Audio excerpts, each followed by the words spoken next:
겉사람은 후패하나 속사람은 날로 새롭다 말씀했고요. 우리가 보이는 것은 잠시요 보이지 않는 것이 영원하다. 그렇게 해서 보이지 않는 것에 더 신경을 써라. 속사람에 더 신경을 써라. 이제 그게 4장의 말씀입니다.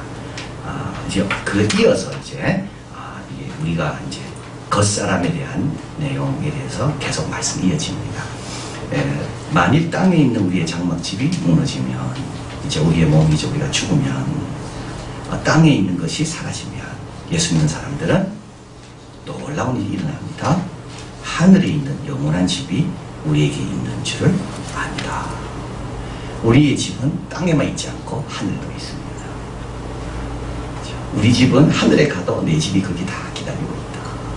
근데 땅에 있는 거는 장막으로 일부러 지었습니다. 왜냐하면 무너져야 될 거니까요.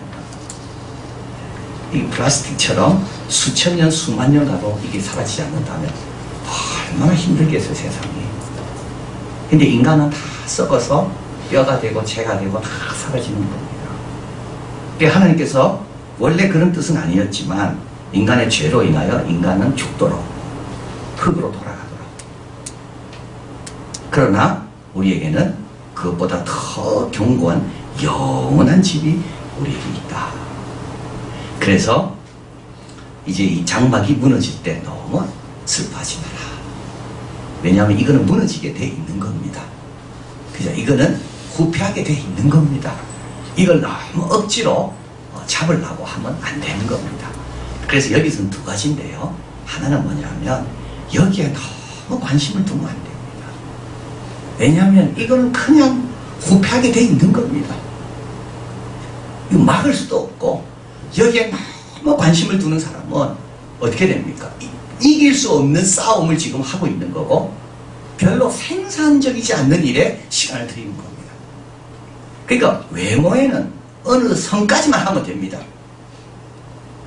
그죠? 이 겉으로 드러나는 것도 이렇게 뭐 아무렇게 살라고 주님이 하신 건 아니죠. 우리 주님은 보시기에 아름다운 걸 좋아하시거든요.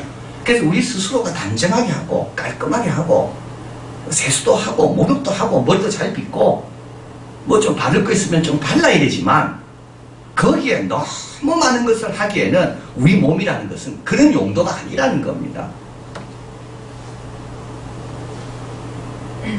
이게 성형외과가 잘 된다는 게 이게 문제가 많은 거예요.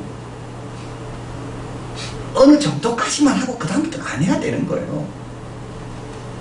그래서 이거 성형이라는 것도 주님 앞에 허락받고 하면 돼요. 하나님 내가 이걸 해야 됩니까 말아야 됩니까? 이 성형이라는 게 원래 뭐였습니까? 성형이라는 게 화상치료였다 하잖아요. 화상 입은 사람들이 원래 피부를 어떻게 회복할 건가? 그게 성형의 최고인데 오늘날은 그 화상치료하는 전문가는 별로 없고 다 괜찮은데 질 수밖에 없는 싸움에 뛰어든 그 어리석은 사람들에게 의료기술을 보여주면서 돈 벌고 있다고 하죠. 아주 건강하지 못한 겁니다. 이길 수 없는 싸움에 우리가 싸우고 있는 거고 그리고 이건 또 뭡니까? 이거는 우리가 감당할 수가 없는 겁니다. 그래서 하나님께서 우리에게 다 주셨습니다. 화초도 잘 가꿔야 되고 꽃도 예쁘게 물도 줘야 되고 그저 아름다운 과일이 맺도록 벌도 잡아야 되고 그러나 어느 정도까지지 그게 우상이 되면 안 돼요. 그게 몇 천만 원씩 하고 거기에 모든 시간을 다 듣고 기도하는 시간은 없고 예배 보는 시간은 없는데 화초한테 보내는 시간이 너무 많아. 그거는 하나님 뜻이 아닌 겁니다. 제 친구 어릴 때 제 친구가 분재를 해서 아버지가 분재하는 분 얼마나 그때 잘 살았는지 모릅니다. 분재 하나가 얼마나 비싼지. 그러니까 저는 부산에 있었는데 서울에 있는 분재하는 분이 하도 그분이 유명하니까 그래서 제가 그 친구 따라서 참 제가 이게 너무 이게 뭘 잘 몰랐어요. 따라가서 그에 따라 서울까지 와가지고 그 분재하는 그 집 그 분재를 좋아하는 그 취미하는 그 만화가인데 그 집까지 가서 그 집 아직도 기억나요. 그분이 초밥 그 옛날에 초밥 스시를 사줬는데 내가 그 자리에 있지 없었어야 되는 거죠. 근데 그 초밥도 얻어먹고 그 집에 가서 분재를 얼마나 그 분재 하나 하는데 공 많이 든지 모릅니다. 돈도 많이 들고 다 무너지는 거예요. 다 그래서 그분 장례식에 가서 제가 참 끝까지 우리 그 친구 아버지가 일찍 돌아가셔가 장례를 다 치르고 제 친구가 저보고 너무 고맙다고. 지금은요 그 넓은 땅, 그 분지하던 그 귀한 땅 다 이게 뭐 개발 아파트로 바뀌어가 분지 하나도 없어. 땅의 장막은 무너지게 돼 있는 겁니다. 이거는 장막으로 지었다는 걸 우리가 자꾸 기억해야 됩니다. 이걸 잊어버리면 안 됩니다. 이건 텐트입니다. 이거는 쇠하도록 되어 있는 겁니다. 쇠해야 되는 겁니다. 왜냐하면 하늘에 있는 것이 기다리고 있거든요.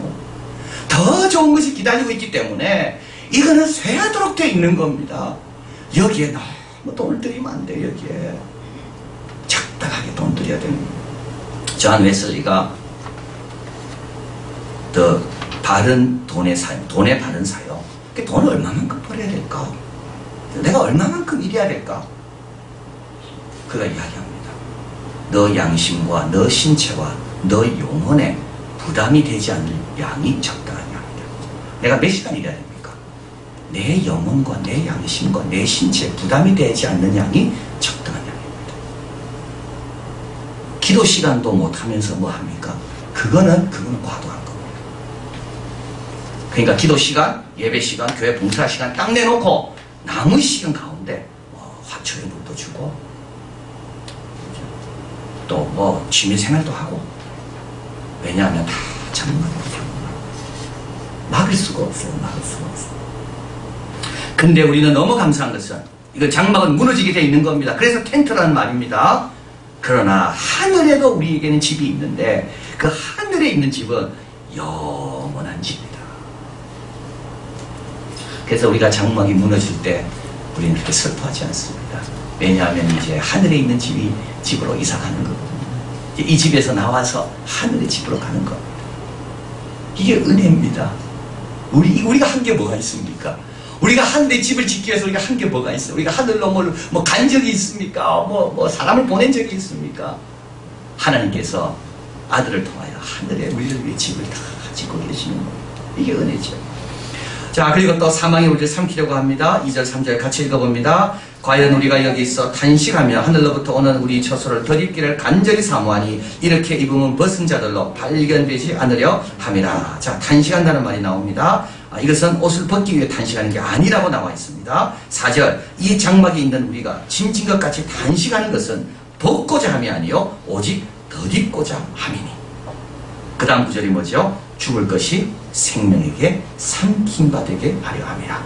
사망은 뭡니까? 사망이 무서운 거는 다 삼키기 때문에 무서운 겁니다. 관계도 삼키고 모든 미래도 삼키고 사망이 오면 모두가 다 스톱. 그렇죠? 사망은 모든 걸 다 쓸어가 버립니다. 그런데 놀라운 것은 이 사망을 쓸어가는 게 있는데 그게 뭐죠? 생명이라는 거. 야, 사망이 막 쓸어갈 것처럼 우리에게 옵니다. 그러나 갑자기 예수 그리스도의 생명이 우리에게 다 있기 때문에 그 사망이 거기에서 푹 쓰러지는 거예요. 이걸 언제 경험한다고요? 사망이 우리를 삼키려는 그 순간. 자, 그래서 로마서에서 말씀합니다. 고린도서 15장, 사망아 너의 이기는 것이 어디 있느냐? 사망아 내가 쏘는 것이 어디 있느냐? 사망이 쏘는 것은 죄요 죄의 권능은 율법이라. 우리 주 예수 그리스도로 말미암아 우리에게 이김을 주시는 하나님께 감사합니다. 자, 그래서 사망이 우리를 삼키려고 할 때 어떤 일이 일어납니까? 우리에게는 새로운 생명이 나타나가지고 그 사망을 확 삼켜버리는 거. 자, 그래서 여기서 덧입는다는 말은 어떤 뜻이냐면 옷을 벗을 때, 이게 육신의 옷을 벗는 겁니다. 그 순간 우리는 부활의 옷을 딱 입는다는 거. 그러니까 하나는 집에 비우고 하나는 옷에 비우고. 그래서 우리는 또 다른 옷이 준비되어 있는 겁니다. 이 육신의 옷이 딱 벗을 때가 되면 그 다음에 어떤 옷이요? 주님이 입으셨던 그 부활의 옷이 우리에게 다 기다리고 딱 덮어주는 거죠. 자, 그런데 여기서 단식이란 말은 뭐냐 하면 벗고자 함이 아니요 이 육신으로부터 어떻게 벗어나고자 하는 게 아니라 실제로 그 단식은 어떤 뜻이냐면 덧입고자 단식하는 거다. 우리가 병들고 아플 때 또 힘들 때 자꾸 노쇠해지면서 뭐가 잘 안 될 때 여러분 문자하는 실력이 어느 정도 됩니까? 문자 빨리 됩니까? 그죠? 제가 며칠 전에 우리 상민이 뭐 좀 도와준다고 문자를 해야 되는데 문자로 뭐가 왔어요? 근데 답을 해야 되는데 이게 안 되는 거야. 이게 빨리 가야지. 뭐, 그 다음에 어떻게 하라고 지시가 오면 내가 어떻게 해야 되는데, 막 자꾸. 안 돼. 우리 아이들이 아주 답답해 할 건데, 여러분 문자한 거 보면. 아마 더 늦어질 겁니다, 갈수록. 근데 이건 뭐라고요, 다? 여기서부터 벗어나는 게 아니라, 더 좋은 걸 더 잊고자. 그게 탄식이라는 거. 아주 긍정적인 거라는 거죠. 누구에게만 복음을 믿고 있고 영생의 생명이 있는 사람은 그렇다. 자, 그래서 우리는 사망이 삼키려고 해도 우리는 이때 뭘 봅니까? 예, 생명이 와서 사망을 삼켜버리는 것을 보여야 된다. 자, 마지막으로 몸이 그리고 이제 중요한 거 제가 빠뜨렸네. 고린도후서 1장 22절 그가 한번 읽어봅니다. 그가 또한 우리에게 인치시고 보증으로 우리 마음에 성령을 주셨느니라. 5절에 곧 이것을 우리에게 이루게 하시려고 보증으로 성령을 주신 이는 하나님이시다. 사망이 있지만 생명이 사망을 삼켜버린다는 것을 우리에게 보증해 주신, 우리에게 확신을 주신 것이 있는데 그게 바로 성령이라는 겁니다. 그래서 고린도후서 1장 22절에 성령은 두 가지 기능이 있습니다. 하나는 인치시고 또 하나는 보증하십니다. 인치신다는 말은 뭡니까? 내 믿음이 객관적인 거라는 것을 확신하게 해주는 겁니다. 그러니까 예수님을 믿을 때 이건 내만 이런 거 아닌가 이런 생각이 있죠. 그러나 그게 아니에요. 내가 가진 이 믿음의 느낌은, 감정은 다른 사람도 다 동일하게 나옵니다. 왜냐? 같은 영을 받았기 때문에. 이게 인치심입니다. 그래서 이게 객관적인 겁니다. 주관적으로 내가 성령님을 영접했지만 성령님을 통해서 내가 누리는 것은 모두가 성도가 서로 교통하는 것과 서로 교통하시, 이게 인치심입니다. 그래서 참 놀라운 거죠. 감비하게 있는 영혼을 만나든 웨일즈에 있는 영혼을 만나든 누구를 만나든 예수 믿는 사람은 다 비슷한 걸 갖고 있습니다. 우리 그때 컴패션에서 우리 인도네시아 갔을 때 거기 무슬림에 있던 사람이 기독교로 개종했습니다. 우리는 별 차이 없는 줄 알죠. 그래서 제가 물었어요. 뭐가 차이가 있더냐. 예수님을 믿으니까 너무 평안한데 알라를 믿을 때는 계속 두려운 거예요. 내가 어떻게 잘못하면 어떻게 되나, 내가 뭐 실수하면 어떻게 되나, 알라가 나를 미워하면 어떻게 되나, 늘 불안한 마음, 늘 부족한 거, 뭔가 부족해, 뭔가 눈치 보고. 근데 예수님을 믿으니까 어떻지냐, 마음이 너무 평안해. 다 비슷합니다. 이게 인치심입니다. 보증은 뭐냐 하면 앞으로 우리가 뭘 경험하게 되고 뭘 누리게 되고 무엇이 우리 것이 되는 것에 대해서 성령께서 보증금으로 미리 맛보게 하시는 거예요. 이게 천국을 미리 맛보는 거. 이게 바로 보증입니다. 그래서 보증금 우리가 주잖아요. 그 말은 뭡니까? 나중에 잔금 다 치겠다는 그 약속입니다. 그래서 보증금도 돈이지만 원래 받아야 될 잔금보다는 작지만 그러나 그것도 돈의 기능으로서 나한테 줄 거 주는 거예요. 그래서 성령께서 우리에게는 우리가 장차 종말에 가서 누릴 것을 미리 경험하라고 주신 것이 보증이라는 거예요. 자, 그래서 우리에게는 이런 성령께서 보증으로 우리에게 거하신다. 자, 그리고 마지막으로 이제 몸을 떠나는 것에 대해서 말씀합니다. 우리가 담대하게 원하는 바는 차라리 몸을 떠나 주와 함께 있는 것이라. 몸을 떠나도 괜찮다. 우리는 주님과 함께 있다. 8, 6절. 이러므로 우리가 항상 담대하여 몸이 거할 때 주와 따로 거하는 줄 아는. 이 따로 거한다는 말은 주님과 이게 별도로 거한다 이게 아니라 주님이 거하시는 양식이 있고요. 우리가 거하는 양식이 지금은 다르지만 나중에는 그 양식이 같아진다는 말입니다. 지금은 우리 주님은 부활의 몸으로 거하시잖아요.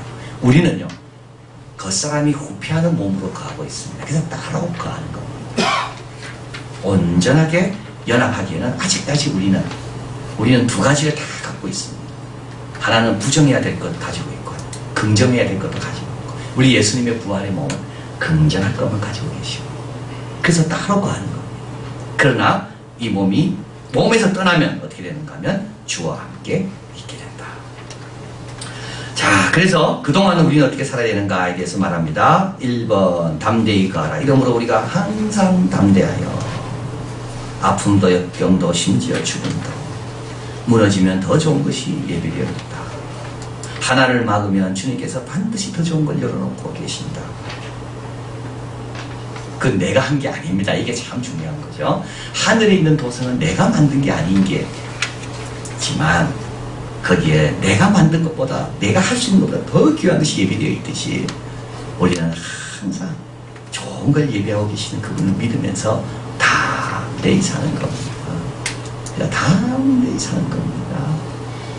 두 번째는 뭡니까? 주를 기쁘시게 하는 겁니다. 9절 읽어봅니다. 그런즉 우리는 거하든지 떠나든지 주를 기쁘시게 하는 자가 되기를 힘쓰노라. 거하든지 떠나든지 장막이 무너지든지 아직 장막이 건재하든지 사망이 나를 움켜삼키려고 오든지 안 그러면 아직까지 내가 생명이 강하든지 항상 우리는 주님을 기쁘시게 하는 자가 되기를 힘쓰자. 에베소 5장 10절 주를 기쁘시게 할 것이 무엇인지 시험하여 보라. 스펄전 목사님 말합니다. 주님께서 우리를 위하여 죽으셨듯이 여러분은 주님을 위하여 오직 주님만을 위하여 사십시오. 예수님이 우리를 위해 죽으셨습니다. 우리가 할 일은요, 우리는 그분을 위하여 사는 겁니다. 그분을 위해 산다는 건 뭘까요? 생각, 소원, 욕구, 행동, 능력, 이 한 가지에 집중하는 겁니다. 여러분이 가진, 우리가 가진 재능으로 어떻게 주님의 기쁨이 될까? 내가 가진 능력도 어떻게 주님의 기쁨이 될까? 주님이 나를 위해 죽으셨습니다. 나는 주님을 위해 사는 겁니다. 그리고 경건한 두려움을 갖고 선을 행하는 겁니다. 우리가 다 반드시 그리스도의 심판 앞에 각각 드러나 각각 선악간에 그 몸으로 행한 것을 따라 받으려 합니다. 선으로 구원받은 건 아니지만 선을 위해서 구원받았다. 건전한 두려움은 우리에게 유익하다. 자, 담대히 거하고 주를 기쁘시게 하고 경건한 두려움을 갖고 선을 행할 때 이 사람은 겉사람은 부패하나 속사람은 날로 새로워지는 겁니다. 이런 사람이 날로 새로워지는 겁니다. 그래서 여러분 꼭 기억하셔야 될 거는 뭐냐면 내 속에서 좋은 것이 자꾸 나와서 남에게 감동을 주는 사람이 되게 해야 됩니다. 겉이 아니라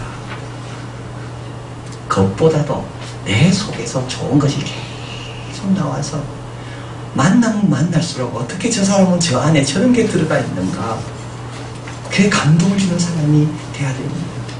겉은 괜찮았는데 보니까 만나면 만날수록 속에 든 것이 하나도 없어. 그래서 우리는 겉사람은 부패하나 속사람은 날로 새로우라. 주님을 기쁘시게 할 것이 무엇인지 분별하는 자가 지혜로운 자요, 그런 자가 평안합니다. 그리고 그런 자에게 주님께서 능력도 주시고 은혜도 주시고, 그래서 그 사람 만나면 뭔지 모르게 또 만나고 싶고, 짧게 만나도 그 사람 만난 것이 나에게 큰 유익이 되고, 이게 바로 우리가 이 세상에 보여야 될 향기고, 이게 바로 편지라는 거예요. 자, 기도하겠습니다.